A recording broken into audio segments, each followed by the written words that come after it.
Nisambula na wekanda na ndobo totomai na nondanga una ni bakekeli na Radio Fiji 1 ndo moiviti ke na FBC TV. Ndabo binibilang ni Rosati kuna nonda bulangi mere Rodan ke topic ikau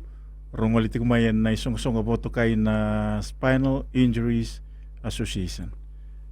Ni kuwa ni katulu ni sene katulu ni Disemba ndabo no nimitiki na singa embaletira enda na numiriti ko na wekanda e bolenga itu na itu baki ni angonra sena International Day for Persons with Disabilities. Rosambule binangan na turanga kina marama biwakan.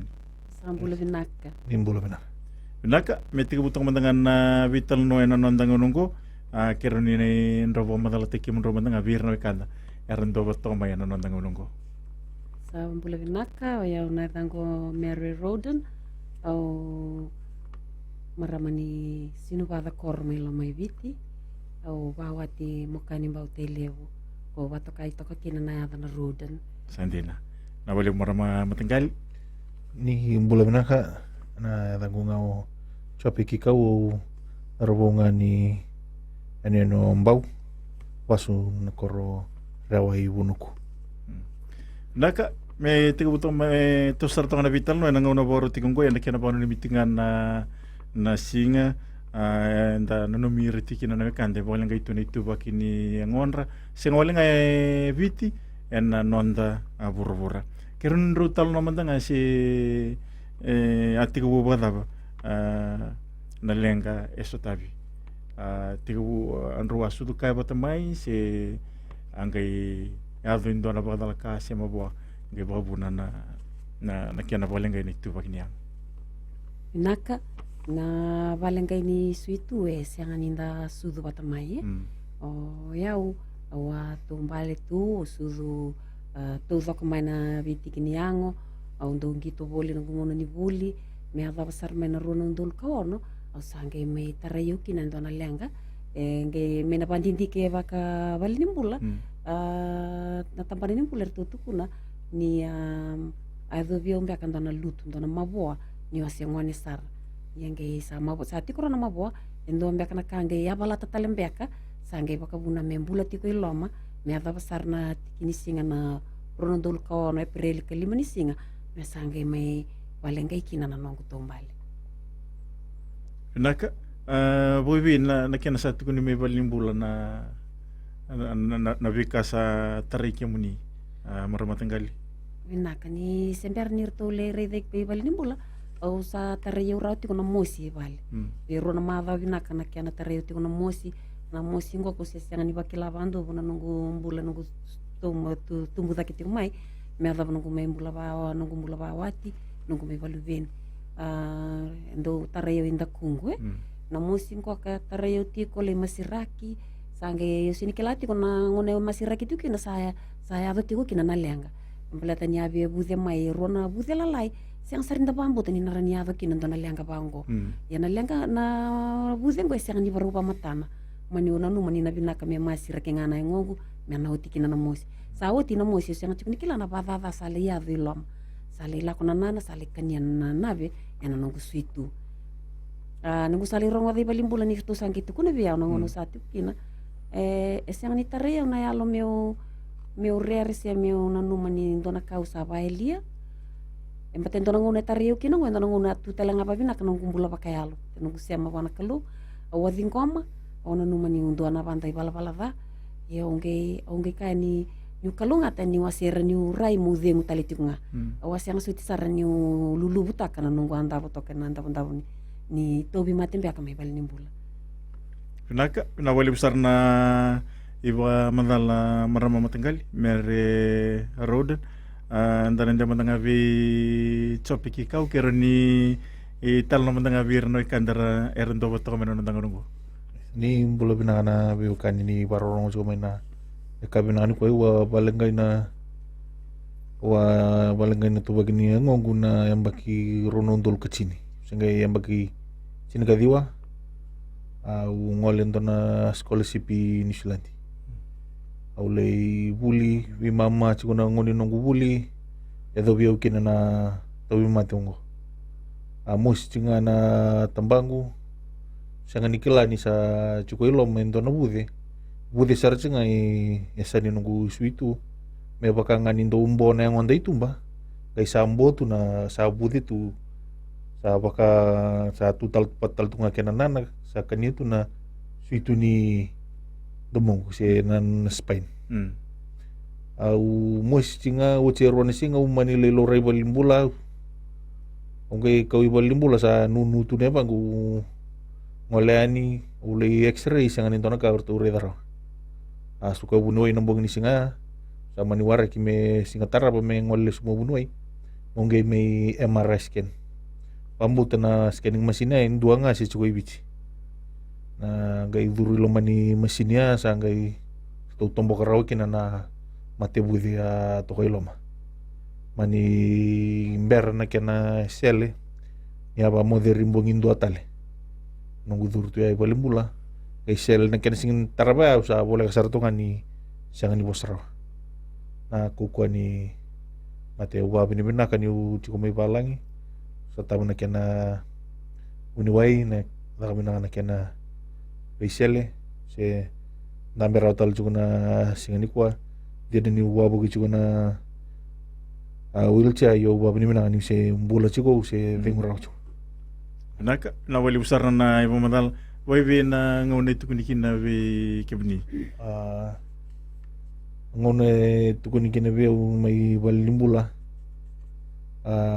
dona kana kena tareo sehingga yang bagi cin kadiwa se ada besar tu ngana watangan dengan dia kini nunggu buli nunggu gitu nangone tu kunikin na we ni sana sangat tal ni rawani na tumbale se me abala mandangana lingangu dona kana kena mus pakai amba kena tarayu tu ya ukila ke na lolo si takacinga na sang nindona bono ona cinikina sama ni ringo manga au sasanga talemai na buli go sa me dakala katalicho Naka na wali besar na italno anda babin binati ko be chopiki kau ki mere roden rungali tiku mayen na isungusongo na Spinal Injuries Association rumenan da buling tiku na ngono boro tiku ngokim na abiokan ndiri mena menando mandanga na tingu lagalek nimberni na gaiba kurita tiku na bitalno na ngono boro taki ngo nondanga ngono tiku ni Vaki Kelly na Radio Fiji 1 da mabiti ki na FBC TV.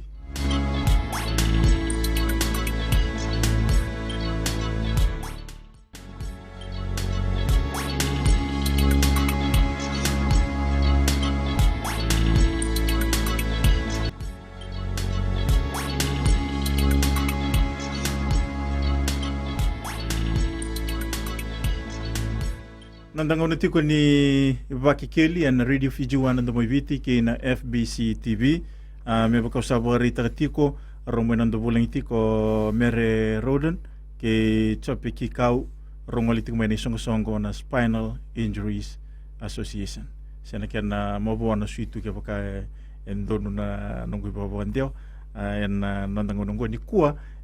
sena katul ni Disemba enda bono ni mitiki enda bono ni mira na kanda e bolenga itu na itu Vaki ni ngonra eno nanda burbura kimro na biokan sana to sarti ko na vital no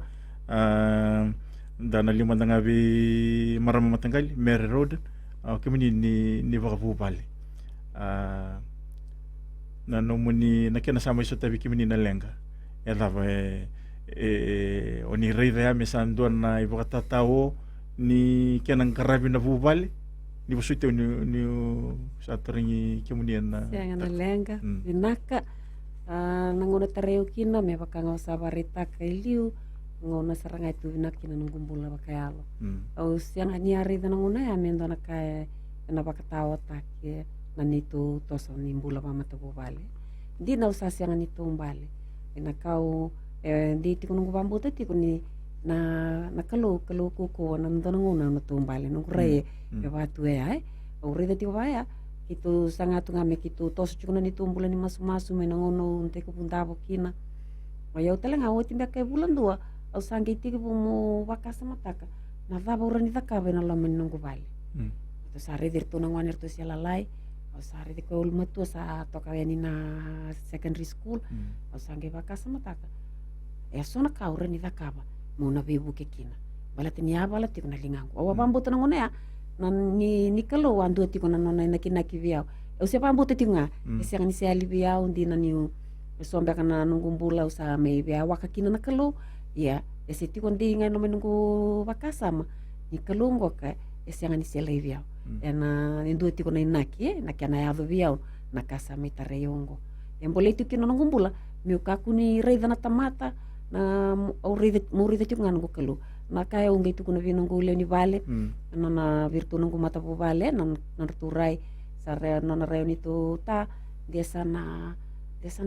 sini rame ride umbe ako irna ni tuli ni lotu na pakasama eu sange kai buata au siangani ado biongo no redi reki na nungu leo ni lotu sirna we kangu sia dabatal e ado bio tiko na kango me ureni rede tiko ngaki na bangu matu nungu kalu siangani tamake bakau abangur nungu rai nangono asengele indabu kini balimbula au asiangan suka tala mai vale au saleng ka ngani ndaw ya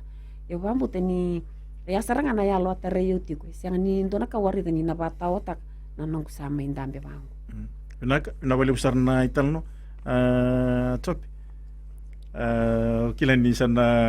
rite positi community ko na rongo ni non ringito na dorbo we na gito rakavisa na bingito taleso keren ni talo mandanga si voivi na vingaref mai vale ni orido bata na itu bagi ni mbula saso tabi kimuni naka andona kana ndo mositiu tu ni sara betal tu na ngito na ngonu sangai mabo mai kina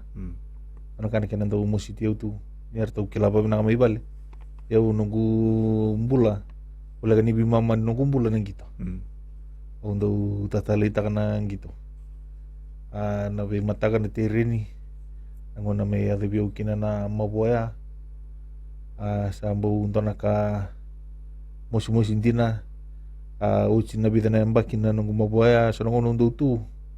ndo lulu butu na be kame ya debiu ndo lo tartaro so ngono ndo bakataro na kalu se tapin baka yo may rele subongo sa uchungo nakatsin nyamba kisarang ako o babi ni binakata kani lebunan ra kani bulan ta lakoduruma babuli dikanta kana bos tek papalang mol tek kanta talanga nanda ni reda talakina sona ka tumbu binaka sona ka bini binaka itu matanda baka antana muria talena sona ngaun sala ukila sto na kila babina kami bale o dona tamata bandre di kita tonga eu sara kila no tokani paka buliochi dona kana kana ndo musibiu na gitu eu babini binaka ni sa da batal mengo sa may nakataka tal chuko siya ni alibio era no tokani paka gitu karena no zamba ke mem do sota ondo le isar gitu wala kan ni beng gitu kada nga nakatunggo undo ngole tu kina mole isar sa dona ka talitik nga talitik be undi ni mosi yo sa dana toso chinga ni buru-burung ko toso chu na bali besar wewe yo ni rida na bika ni mesotavu me sai bota tau ni no muni toso siya dona se kena itege bu ni ndasanga chu komenta vinko matuldo kona kaya to saya dona ngau na usa kela ke baka una balulu kucinga bango tora ni vida nemba kina nungu tui bale kila mina kana maram tinangu baka kina nungu tumpu turanga nungu tui bale sanga tuni yang wali tumba wala ni ruwa kina to lemba nungu tunga lumini bale au tusar tunga na gitar na TV na video game na TV at usar tunga usang mnanin to ngole na songo siya tap na nunggu mantu atu nakasama ya to yo saya na nga ure da ke baka na bachi ko bangwa na pakatatawa te kiuchinga sarang kay budi na ilomangu baka dita ka niu siya manida mo nang ragim bulaw lakodurma menda baka na matanga naka pinaka au sanga talabuli wa ni minaka tikir tu bale ni bitoko ni Senga ni dengu na bitoko ni birono gu tumbu baka kina birto na dengu. Na kaya nando sa tabi tu na nungu sasanga na puno mo ubing ole akikina na saranggito. Sa nadaba nga ubing na katar tundo toko ni utukina. Rumusityon na biokan, dari namin ang total man na dengu lekalek, ni berna gito sar na vital no. Yan ang una po rotaki no ang una ni Pakikeli, yan Radio Fiji 1 na mo ibiti kay na FBC TV.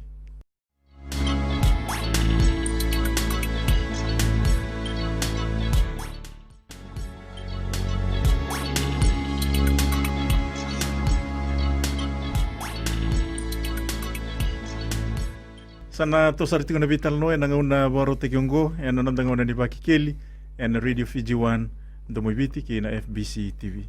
Natarong tigari. Boy na bito ko ni may valley. Ni Rido bata ki na kinasabi sa una ito bagi nimbula. May nanguna ya, kinangunong ko. Maramatang kay? Naka. Pero to may valley ni rito si kalalay nangon May sulit rito siyang primary dua ko na secondary. Rito yala bata baka ertu sisiangan ni kilaro na tapa mertu da kavandina na kamertu baru tak viau ertu sana nu musa usana tapa cumbang ina loanga menangi ertu ngoleani na kaubina kata militarung viau ertu sanga mertu wasa sanga ba mata kalila nungul matua me ertu na kena portu seli politiko ertu bitur linga tak sartinga ni tu tandu ngoleli tak na yan renembongi ngol men mata kalila nungul ngonelo matua sa barutu na lolo ban bea kasi sa patelem bea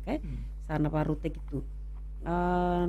tigo may ser tu urani kartu selinga bata saya to mento nang go sa raka lelewe sa kwano ni roitini sa mbakitim ka vitu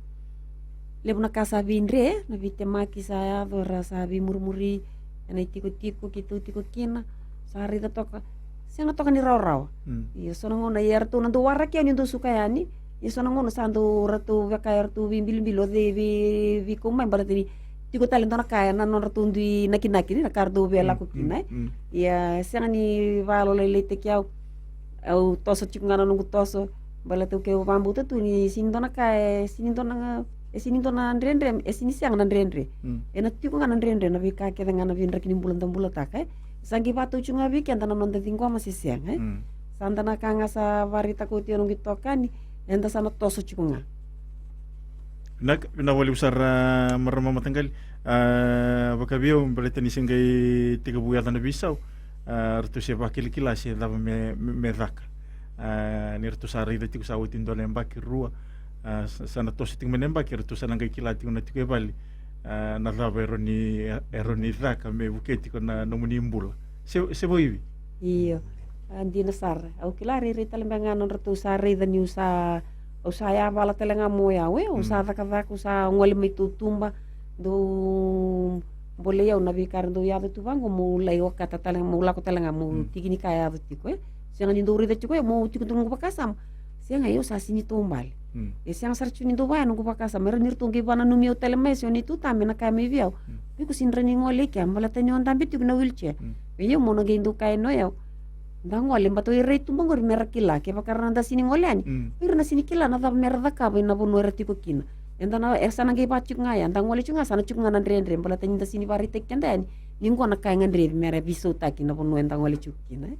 de loko na erna pa mi na korkenda tiku me na korro sena ndonga na bunu ay sante de sana sin luri tiko sana ge edo beado nda ge rongo ital no tiko enda sini rida na bika ndina ya tiko Andin. Cep. Iyo nakabaliw tayo hindi na to daw na kani tuna juga na ndana kana bito kun ni matubal kambi bito daw kumbala tayo na tikitiga buni katulo ko tikitiga buni dari tikitiga buni indana korro se binang bunang ngaw yugin na kani tikitiga bundondongan na matubal ando na iba kabubuli bakti pandi tagitu ngabe kitu may bala nakatodo ko tiga bunga ni bale o babi ni mana kana may adawi ukin na nang gumabo siya ni ngude runa nung tumbu baga kina ortuna te dingu kitu lewi tu tolok ngono may adawi ukin na maboya siang ni ngude na nortu tokuniu nortu ngaraviau ko talanga bakai suleki na biau ento na bolong lebu mau na sasangata ke uniure na bitokoni siang ni luto au babi ni mana tagir tokin na ngule ni matu bale bakakina mepakani tukuna chiko ni inda chikunda ni tiku lebu nango nanda chiko bena wheelchair nakena itobo nga bakabiti inda reda mai sa chunga na wheelchair mo sa chunga bandu ibal sanda siang ni kawi bali songo sibi yana bakanana nu kitu sangatal senga mi kitu kutile bibi kanda na kaibichi lebu na bonua sa daka chikinongo na kiana bakatabu buli na kiana daka na bali songo na bonua ni sota me kena bersosta babal kena accessible tahu ko meroro meroro talaga balat ni daka bangu lebu nango na sara dumbi tungai bale sa senga bonua rangwale kina so nakatuto ko ba mata na bitoko ni natungay bali bi kenda na itubu-tubu siya mani da ba na yato na kenda na enda na lubian rati ko nga kemni ni mami tubu-tubu juga na singno nito na kay bisaw ta na toko ni kimami na tutala bi kemi nan tundu mi kimami ngol kinai tumba o mabuaya to ko chiko na bitoko ni sa da ba mo may magawati mo may daka-daka siya ni se luto na bitoko ni no ko matabu bali bir na wekangu na biokani pakaki na bir na nunggu idampa au babi ni mina katagira kita pina boleh besar na ibu madala ni takini rongo bina katiga ni na vital no en nonda iwasi ni ngonongo kemenro na terang marami biwakan kera ni tutara mandangan na bika mbale tatungan ni songo na kena sadur mani songo me bebu ke na anu munro baro taki kena bika tale onrongangan rikina ni ridi bataki na itu bakini yang maramatan kay na isong-song na spinal injury pero ngaliting may kinongko bingkaraviti ko na tampanan ni kya na kumay na yaya wakala ka na indami-indami wa tuliliwango kiruba nga tagatiko na wheelchair na crutch na kya na matanggali yaya ko raninda bukiki na minda sasanga tuza kembeka kya nononda vito soyaki wakauti ko may na yaya may bunotani pera suli wale saranga mai vai loloma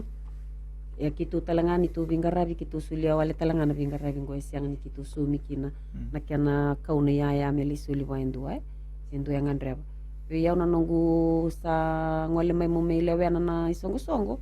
sa ko saranga na kartu sari dai ni sa o sala ko chumo sa ko tu chumo mendona indam busa andam bera chumo kina suli mai val nimbula meta mabua yan ang sa may lang ka na indam-indam sa ngan repa talamin do tali sali la ko sa nga may nas tampanan ko na spinal injury yarto sulia wala nga may indam-indam isa nang norto sa sulia mi kino ayaw talaga sa kati mo sa dua na lewe ni songo yan ang uno pataya liuran to na sumot ko $5 mento suni dur ni kana lewe ni na songo sange may yadon to na vida na impak sa may songo kinana kana do laba kiti ko na $5 Monongko sa kwe nga sa tingko main tuan na bibu ke main na songo sa lewe ni songo. Naka na boleh besar ni pemadal dari mana kami total mandan na tinggal lek en nandang ni vital no en nandang ni baki keli na radio Fiji One ndo mibiti ke na FBC TV.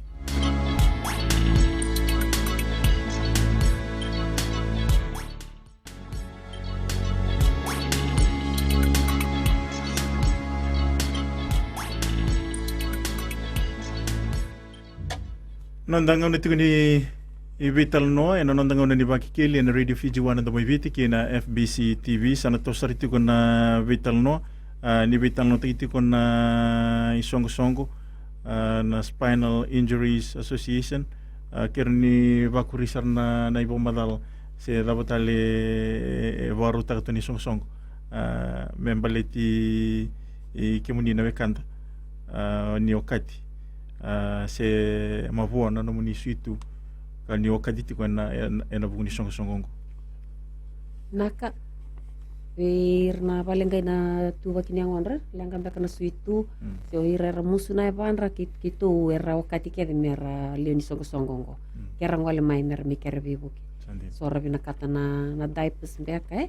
na so nakala laibango ka na kafetes na kaya buke iranan ra susu ay so kwarsa sini bakilana la kun susu kakit bango kay ranindo kitu kumay kitu ya sinkin bambali kitu sabal nimbula kitu sini ava na batangen dengan doya me kun kitu turi dalakina Iya. ya kitu tiko ngana tampana ni vingarabi ni kana suli ni yaya tiko ngana nitu bono ni vingarabi na Brown Street NCPD complex 3 Brown Street NCPD complex ena kendo yang oleani nangan driving ana edamuni na nomni tikini singani sudu na bono ni vai tiko kina nomni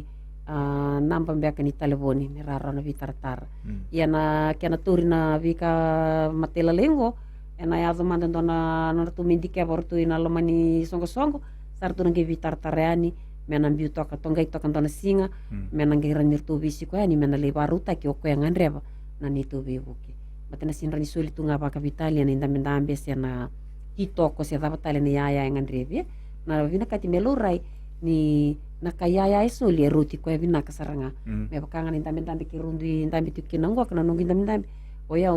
ngona nungu sai saranga na sin sulvio endo ya kale uzake matana ni balenga tale bale na tuva kinyango ya nakavaya kitu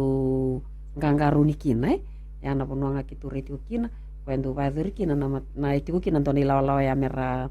me muri mera ninge ndue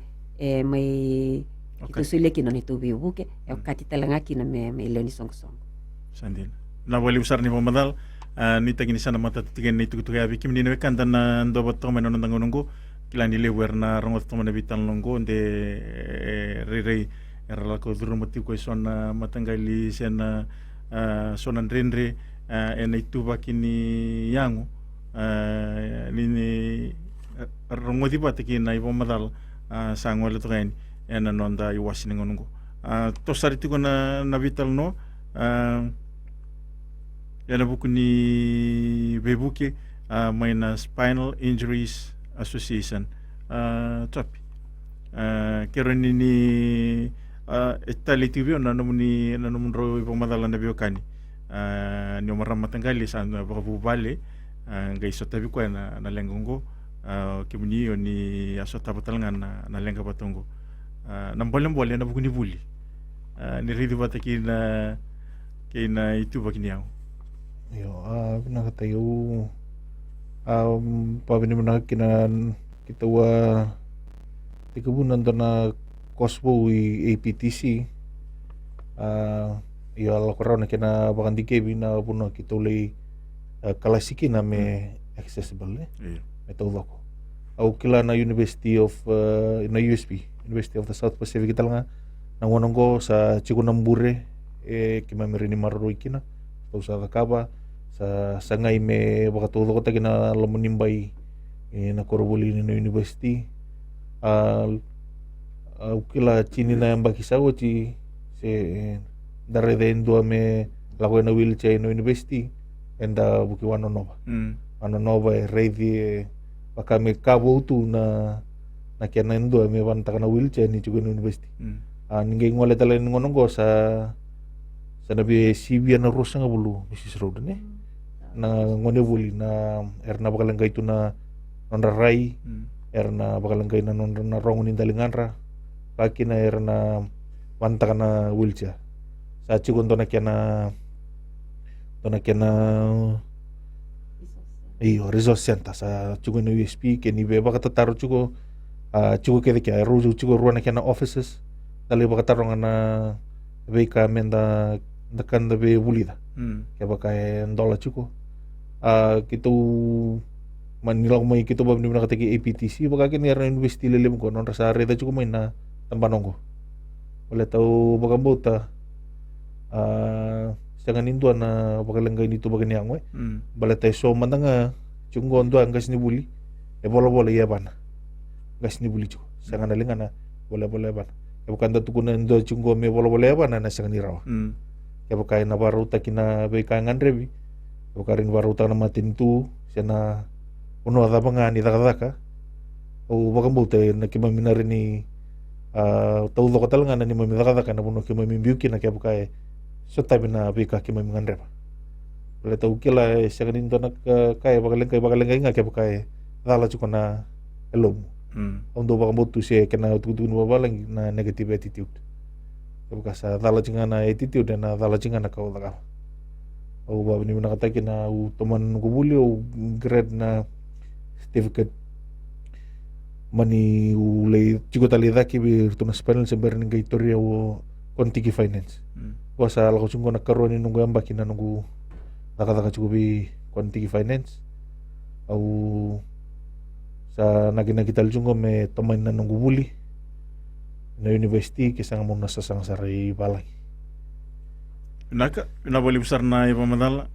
bemboli to na namuni tutu okila ni na bemboli tel tonga na namuni tutu ko bera na ngone raborong to mai anda sana bo sara rambuti ko bera na ngone ke tu bagi bobina tu na ngonra si weekenda e bolenga itu na itu baki ni ngonda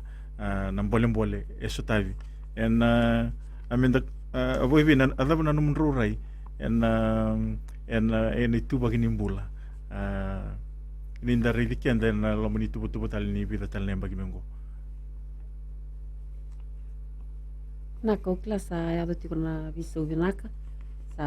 ya do tikona na sosongo di patas na networking beka menda kaya sa wiki tu mena disability sector patakir na vi kambani na vi bisnisi na matin tu sandare de tikule una consultation sarva aduritico me sa do tikina na vitala no meraninda meki mami vinda vikilai menda vikilai meranina ya do sona vivisa una tambana ni lawa na lomani policies ni bono ni takavak menara niki mami dingo miki na wararao meratela nga merna perna pimbos ni vikambani merna dingo mani nandondo ni merna baka vorso na visau na lomani mbai ni bono ni takavak menara niki mami dingo miki mami takavak baka nga safari takatoko no kitoka ni na buli sapa adulti kina na vikavango na tambana talangan takavak saya adulti kuna vitala no dondo ni menangi sanda na rede ti kunis dona vi kabina kasana ti kumeliu na kuni kana baruta kina kame baleti kimami na balengai na tuba kini ngoi kimami Bina wali besar na iba madal kim drone biokan dari bina menan total mandana tingo leka nimber ni na pada bari tiga na vital no en nga una boro tiga ngono ndanga una ni baki keli na radio Fiji 1 ndo miviti ke na FBC TV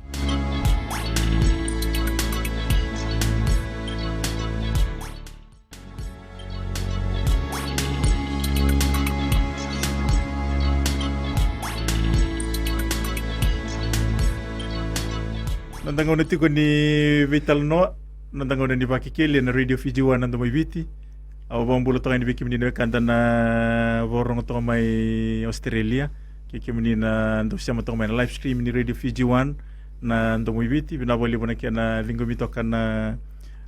Vital no, en nandang unongo. Ukila kimro na bioka ni leka sariti ko na ay waswasi ni nangauna ni Vital no ni waswasi ni ututi ni waswasi ni nanda Vital nongo sana sulitongan na ngauna bikim raw na itutuku ni Vembole beir na kanda borong to may nanda ngongo maramatagad naka be wasya nga bikim ni na barong tikmai ni nambula siang ni ado ngai ke baka sama ni tarai kondo na lenga ya umandanga ngureya siang ni sa tini bandu Kesi o demu tiko, mpakila tiko ni ndo tiko na inakinaki tiko. Ena ya na vinaka. Ke na patunga wana nanda vinko amana kai saya do weekend Bekua na yalo leilai. Darto bele menda visuta kana rai tiko na rai vinaka. Pana na takati na ka vinaka ni na ya mai. Ena ya do kakina. Kila ko mbanga na ka ovia. Kaya mambali me kuni baka tatao. Kila ni senangai tigabu Ada main na visau en itu bagi niango itu bagi nimbula en tasanto no makatongo na viven rende to ni talingo na visau ada var ni vivanditaki abir na bekandar ndo batong mai sombe ka sa bula bila tu ndasin kila na badala ka iya ka urani ka na namun vising ni mataka o siang ni kila sa tiko tiwilingan ni kalu ko sal deli suboti na nando vi mataka yang matanga ndo na kami ndo wanu ni taka mena vi maru vi tango maki ke man tako so ndo na lenga me adoviko siang ni kin balambal ni sana siang ni ranyo wa dortale se sinyo ranyo toso me sa me songo la tikina no mumbula siang o iko nga mona suli ko yani wa iyo dingoma toso chik ngai liu ka kunyo sa sukai muri mo nanu mani kayanga sana ya doki saranga kina na lengo o sana rani bailia talanga kina no mumbula okilani iya selia butu na kandara ni mbula tak bato kimba misa chungo kim sa pa dor ting dona taka ngwe mena ya doki na visu vinaka kimba balo irna ngai murti kumengo kenge ya doki muni mendona ka sati kun dona visa sa ya dora tu mai mena sasanga sa to suti kungo Woi na vito ko ni mibali. Vito ko ni ya na kaya bimbi na ngandre mo ni vito ko ni na tiko mai na loma ni na vi mata bubale tata na ke muni na isoli vito ringa ta ki ngaravi ni ndua e balenga ina tuba ki ngone loma ni mata bubale me menda alo bate vito ringa ta ki ni tai Naka na wali besar marama matanggal. Top. Na yo via wakan dia tanga bikem nina bakarorong tu mai buru-burung ko buru-buru libu nangau na adu ke beatu weekend na ka sanda mai yalo lelai sanda baka sama takana non raina tamata se taboera tukuna no untuk pandita tu yalo gudet kena itu tukuna babalangi sinro ni define tegi ko nakara tukuna natamata si nakara raita nakena dia nasaranga cukup biko kaya bukan nama iwo sabi konto na councilor si naturanga minista si naturanga presidente yang satu kuna to kaya lo muna sianga ya sasyang kaya dia nga cukup biko sini dapat ni buru-buru na maboa au nangono maboki no be kut dona bakanana no menta kutanga pakai kenta nang tambula i songon naka ninta bula binaka tu nda ba wele tu le bunaka nda nanu meninta sarawata na ngono mai yalikin nanda gaire da renre toka raw ninta mai tu kuna bango nakena bulataki sambu renre ndina saranga iyo ya dona ngau na mo pakandi tanga ilo mungkin ndina saranga ti kubiko kuni alo leilai lebu na buno tungo na buno ni beibuke kita ucukuna ni to office ay 3 Brown Street lebu tale na be DPOs na be office ra tigo kinay na to office na no ni walenga na no to rai no era na senga ni rongo binaka chuke dikina ke bukan ni ngandra ni beibuke ni ngole da gani kena do tukuni tu it's okay to be not okay kena na kai wich ndo lebu nanga unan ndo be yan tanga sa ningay ngona ya kinawang ko na lenga anda may wile da kisar tunga siya ni kilana puno anda rai kina chiko talangan to na inronro bulan ng iturang o Jesu Kristo kaya na siya ngabanto talangan ni lebi kanda si bikti kanda tumenda tuwa ka venel au nunggu baka mamasu be kemni na bakarorong chiko mai bukan ni ngandre banto naka ningwale da kay ni na office si Brown Street kita una sangami kita na sotaba na bekani ngandre pa ito sila wala nang dami ni Sicily na wheelchair na crutches dito ko dawla ko chuko may na supply may balangi yo wala kanin 2 milyon ni na kende wili bichi 13% Mr. Rodine na tamata ibichi kwara balang kay chuko na tubag ni ngandre bebe ronong dulba ronan ronundul ni usat so kita na sangami kita na sotaba ba yan dundua na ngandre kita untuk ujungan first come first serve basis o nga sang wala ni kaya bukasa chiko na kaya na bira ro kena namun ngangad kita na sula kita sila wala tara ani to kira-kira nga muni membangan ni ito isong-song Pinaka wali besar na ibu mandala dapat binaka tiwali bubi topiki kau ki mere roden ro ngwali ting may nisong-song na Spinal Injuries Association and romay nanda pulang iti ko na nandang una ni Vaki Kelly na Radio Fijuan do mibiti ki na FBC TV may pakan ni bano ni miti ko na ikatulo ni Disemba and bano ni miriti ko na wekanda e balang itu na itu Vaki ni angon kumro na biokani na wali besar na namunro ngauna na wali wikim ni wekanda nando bato may nandang unong ko na wekamu ni ombutambua ni kalungat sa katiko